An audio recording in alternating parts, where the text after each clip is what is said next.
मंत्री केटीआर ने बताया कि तकनीकी के द्वारा समाज में क्रांतिकारी बदलाव आते हैं।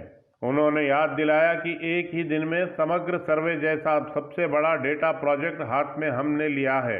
केटीआर ने बताया कि सरकारी विभागों के बीच आपसी समन्वय के लिए डेटा साइंस की आवश्यकता है। मंत्री ने स्पष्ट किया कि म्युनिसिपल विभाग में कई परियोजनाओं को ग्रामीणर के साथ मिलकर हम काम करेंगे। Huge congratulations to all of you on this swanky new facility. I think it's a beautiful building. Firstly, I'd like to request SP Reddy Garu, who is the builder, to immediately actually adopt that lake and make it better. Chestava? Thank you. I will do. Papa, yes, I promise. He committed to you all, or to committed to all of you, to improve that lake. Any double cuts with her? You tell me, whatever it takes. In fact, it's close to our hearts. In fact, I've been asking all the builders in Hyderabad to actually start, adopting lakes and actually start improving, the lakes so that we can actually provide better amenities and decisions rather are basically hinged on having good data. I don't know how many of you remember, but when this government came into office in 2014, our Honorable Chief Minister had done one of the largest data drives in the entire country and possibly in the world. It was called Samagra Kutumba Survey, done on a single day, where we had requested each and every household in Telangana, each and every citizen in Telangana to actually stay put at home. इस अवसर पर राज्य के मंत्रियों प्रशांत Reddy, KTR, Srinivas Gaur तथा तलसानी श्रीनिवास यादव सहित अन्य कई एमएलसी सदस्यों ने गुत्ता सुखेंदर रेड्डी को चेयरमैन के आसन के पास ले गए। चेयरमैन के पद पर आसीन हुए गुत्ता सुखेंदर रेड्डी को मंत्रियों ने पुष्पगुच्छ भेंट कर उन्हें बधाइयां दी। इसके पश्चात गुत्ता सुखेंदर रेड्डी ने कहा कि वे विधान परिषद की गरिमा को बनाए रखते हुए अपने पद को गौरवान्वित करेंगे। कृषि मंत्री निरंजन रेड्डी ने बताया कि राज्य में ऑयल पाम की सिंचाई को प्रोत्साहन दिया जा रहा है। उन्होंने बताया कि केंद्र सरकार ने अपने तेलंगाना राज्य में ऑयल पाम की सिंचाई के लिए 10,90,000 एकड़ सुयोग्य क्षेत्र को सूचित किया है। उन्होंने बताया कि फसल परिवर्तन की नीति के अंतर्गत बड़े पैमाने पर ऑयल पाम की सिंचाई को सरकार प्रोत्साहन देते हुए किसानों की हर संभव सहायता कर रही है। కేంద్ర ప్రభుత్వం మన రాష్ట్రంలో ఆయిల్ పామ్ సాగు నిమిత్తమై 4,36,000 హెక్టార్లు అనగా 10,90,000 ఎకరాలు అనువైన ప్రాంతంగా మొదటి దశలో కేంద్రం సూచించింది.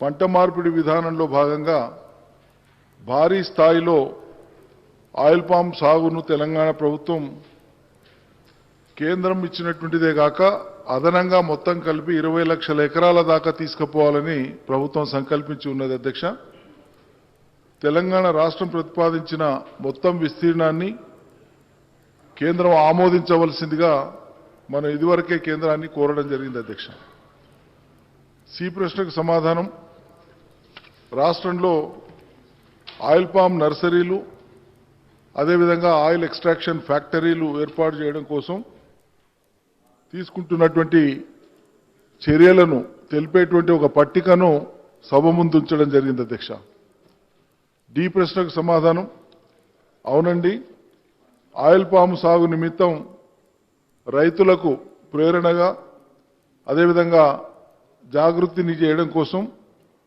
వివిధ చర్యల్ని తీసుకుంటున్నాం. ఆ చర్యలను తెలిపేటువంటి పట్టికను కూడా గౌరవ సభ ముందు ఉంచడం జరిగింది. అధ్యక్ష, भारतीय जनता पार्टी के विधायकों के विधानसभा से निलंबन की सुनवाई की कार्रवाई आरंभ किए उच्च न्यायालय ने विधानसभा सचिव, हैदराबाद नगर पुलिस आयुक्त को नोटिसें जारी करने के रजिस्ट्रार को आदेश दिए। उच्च न्यायालय ने इस मुद्दे पर अपनी रिपोर्ट देने के लिए आदेश जारी किए हैं। ज्ञातव्य है कि बजट सत्र के पहले ही दिन सदन की कार्रवाई में बाधा पहुंचा रहे हैं कहकर विधानसभा अध्यक्ष पोचारम श्रीनिवास रेड्डी ने भारतीय जनता पार्टी के 3 विधायकों ईटेला राजेंद्र, राजा सिंह तथा रघुनंदन राव को सत्र की समाप्ति तक विधानसभा से निलंबित किया था। इसी मामले को लेकर भारतीय जनता पार्टी विधायक न्यायिक संघर्ष कर रहे हैं। विधायकों ने हमें अन्यायपूर्ण ढंग से निलंबित किया गया कहकर उच्च न्यायालय की शरण में गए हैं। अब देखना है सिंगल बेंच के फैसले को लेकर उच्च न्यायालय अगला निर्णय क्या लेगा। वामपंथियों द्वारा विधानसभा के घेराव की कोशिश को पुलिस बलों ने रोकने का प्रयास किया। इस दौरान पुलिस तथा वामपंथी नेताओं आदि के बीच धक्का मुक्की होने से पुलिस ने कई लोगों को गिरफ्तार कर लिया। इस मौके पर आंदोलनकारी वामपंथी नेताओं ने मांग की कि राज्य में तत्काल नए राशन कार्ड जारी किए जाएं। उन्होंने वन भूमियों के लिए किसानों को पट्टे देने की भी मांग की। साथ ही उन्होंने मांग की कि जिन लोगों की उम्र 57 वर्ष हो गई है, ऐसे प्रत्येक व्यक्ति को पेंशन स्वीकृत किया जाए। वामपंथी नेताओं ने सरकार को चेतावनी दी कि यदि जन समस्याओं का तत्काल परिष्कार नहीं किया गया तो उनका जन आंदोलन और तेज किया जाएगा। సిపిఎంఎల్ ప్రజాపందా పార్టీ చలో అసెంబ్లీకి పిలిపించింది. ప్రజా సమస్యల పరిష్కారం కోసం కేసీఆర్ ప్రభుత్వం ఇచ్చిన హామీలు నెరవేర్చట్లేదు. ముఖ్యంగా 57 సంవత్సరాల వయసు దాటినటువంటి వాళ్ళందరికీ ఆసరా పెన్షన్ ఇస్తున్న హామీ ఇచ్చింది. హామీ ఇచ్చినటువంటి ప్రభుత్వం అమలు చేయకపోయి మళ్ళా బడ్జెట్లో పెట్టింది. బడ్జెట్లో కనీసం నిధులు కేటాయించలేదు. అదే 14 లక్షల మంది దానికి అప్లికేషన్లు చేసుకుంటే 3,80,000 మంది అర్హులను తేల్చినా వాళ్ళని అమలు చేయనటువంటి పరిస్థితి ఉన్నది. అందుకని ఆసరా పెన్షన్లు అర్హులైన అందరికి ఇవ్వాలని, అదేవిధంగానే రేషన్ కార్డులు కూడా కొత్తవి మంజూరు చేయాలని చెప్పి, అదేవిధంగానే ఇళ్ల స్థలం ఉన్నటువంటి వాళ్ళకి 5 లక్షల రూపాయలు, స్థలం లేనటువంటి వాళ్ళకి స్థలం ఇవ్వాలని చెప్పి, అదేవిధంగా రాష్ట్ర వ్యాప్తంగా ఆదివాసులు ఎదుర్కొంటున్న పోడు భూముల సమస్య, పోడు భూములకు పట్టాలు ఇచ్చి కందకాలు పడడం, వాళ్ళని వేధించడం ఆపాలని డిమాండ్తోని సిపిఎంఎల్ ప్రజాపందా ఇలా చలో అసెంబ్లీకి పిలిపిస్తే రాష్ట్ర వ్యాప్తంగా ఎక్కడికక్కడ పోలీసులు పెద్ద ఎత్తున 100లాది మంది మా కార్యకర్తలను అరెస్ట్ చేయడమే కాకుండా ఇక్కడ కూడా ఉదయం 6-5 గంటల నుంచే ఆఫీసులో పడుకున్న వాళ్ళని అరెస్ట్ చేశారు, ఆఫీసును దిగ్బంధనం చేశారు. మీరు చూస్తున్నారు. ఎవరిని రానియకుండా చేసిన అన్ని ఛేదించుకొని ఇక్కడికి రావడం జరిగింది. అందుకనే కేసీఆర్ ప్రభుత్వానికి ప్రజాస్వామ్యం మీద నమ్మకం లేదు, ప్రజల సమస్యల్ని వెలుగులో తీసుకురావడానికి ఇష్టం లేదు. కాబట్టి ఈ విధంగా ఉద్యమాలు చేయకపోతే తెలంగాణ వచ్చేది కాదు, ఆయన ముఖ్యమంత్రి అయ్యేవాడు కాదు. కానీ ఇట్లా ఉద్యమాన్ని సహించేటువంటి స్థితిలో లేదు.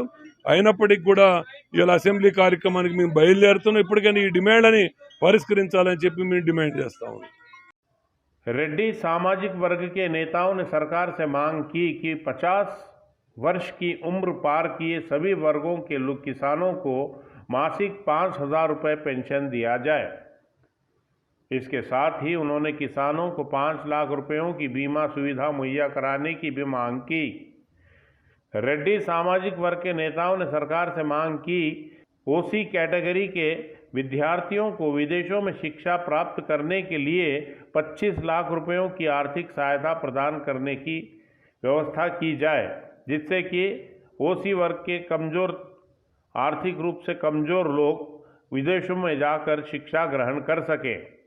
ओसी सामाजिक संघों के नेताओं ने जब आंदोलन आरंभ किया तो उन नेताओं को रोकी पुलिस ने उन्हें गिरफ्तार कर सभी को पुलिस थाने भेज दिया।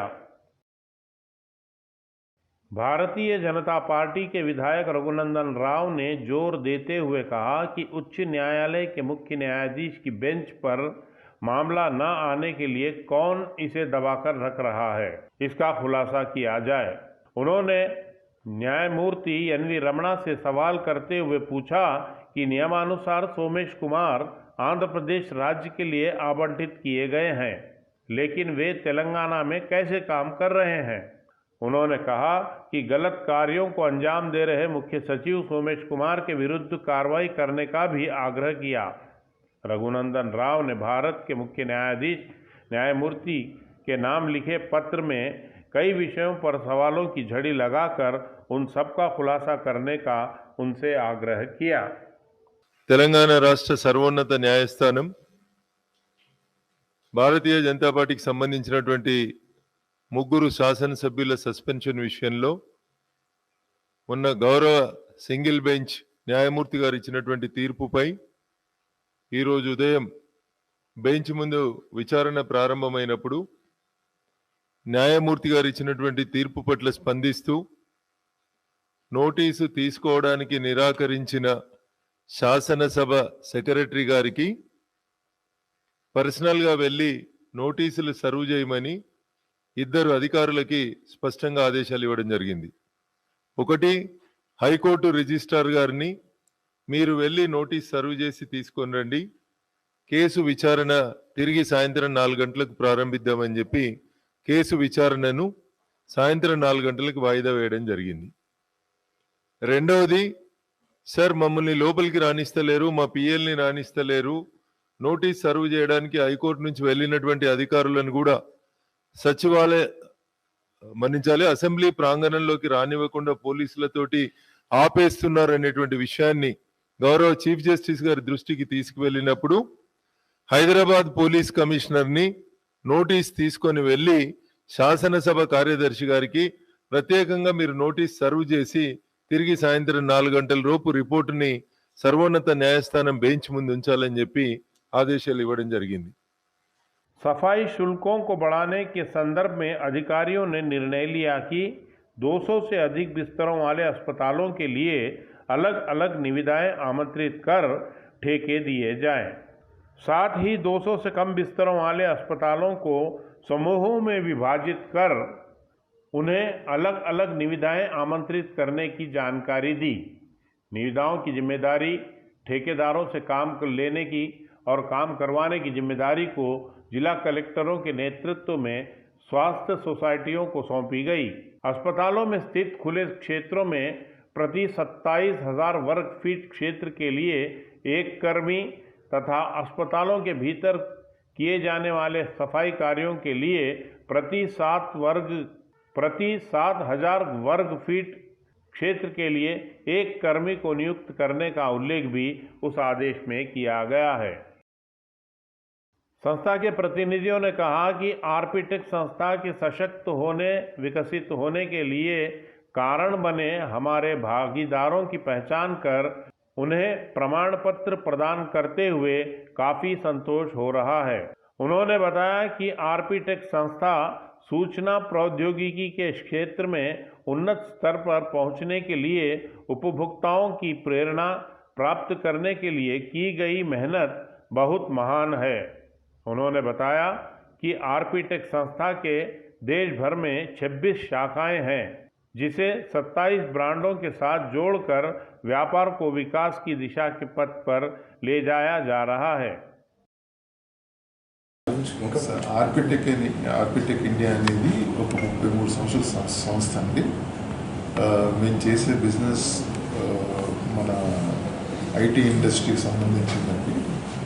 ఈరోజు మీరు ల్యాప్టాప్ కానీ, కంప్యూటర్ పార్ట్స్ కానీ, దానికి కావాల్సిన పెరిఫెరల్స్ కానీ ఏవైనా వెళ్ళేది మా దగ్గర నుంచేనండి.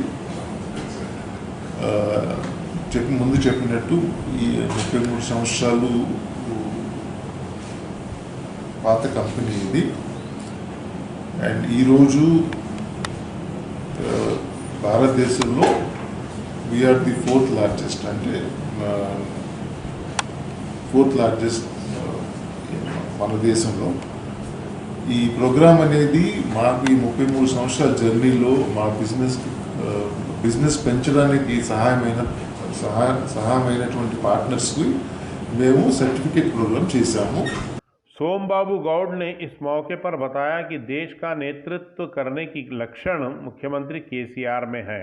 वे पूर्ण जीवन स्वस्थ रहते हुए शतायु होकर जीवन जिए कहकर उन्होंने भगवान से प्रार्थना की।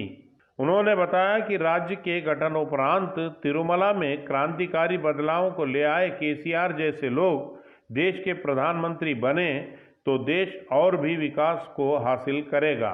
उन्होंने कहा कि केसीआर निजी क्षेत्रों के कर्मियों पर विशेष दृष्टि रखकर हमारी समस्याओं का परिष्कार करेंगे, ऐसी उन्होंने संभावना व्यक्त की।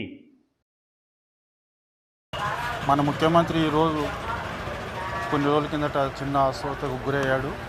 ఆయన త్వరగా కోలుకోవాలని, శక్తి సామర్థ్యాలు ప్రసాదించాలని ఈరోజు మల్లికార్జున స్వామిని వేడుకున్నాం.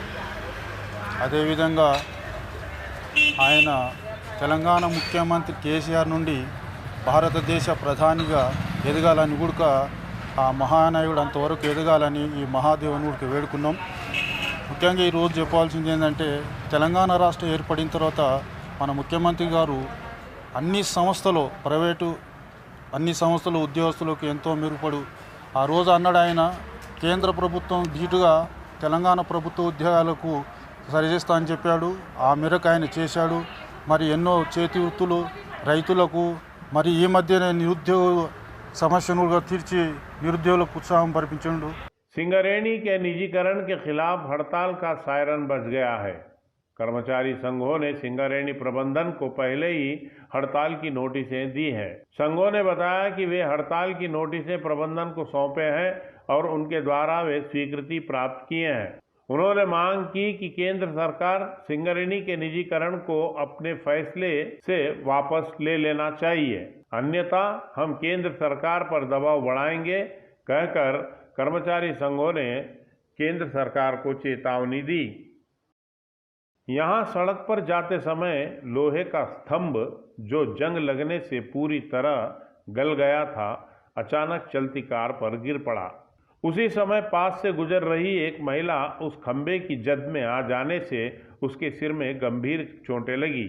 इस हादसे में कार आंशिक रूप से क्षतिग्रस्त हो गई है। स्थानीय लोगों ने बताया कि शिथिलावस्था में पहुंचे खंभों को समय पर न हटाने से यहां ऐसी घटनाएं होती जा रही है। उन्होंने नगर निगम कर्मियों तथा सरकार से आग्रह किया, नगर के सभी क्षेत्रों में स्थित शिथिलावस्था वाले बिजली के खंभों को हटाकर उनके स्थान पर आधुनिक और नए खंभे लगाए जाएं। కాకతీయ నగర్ రోడ్ నెంబర్ 1 నుంచి వచ్చినామండి. బ్యాంకుకు పోదామని నడుచుకుంటూ మీద పడి ఆయన మీద ఆ కారు మీద వచ్చి పడి భుజం మీద అన్ని ఇక్కడ బ్రెయిన్కి ఇక్కడ తగిలింది. అయితే బ్లడ్ లేదు కానీ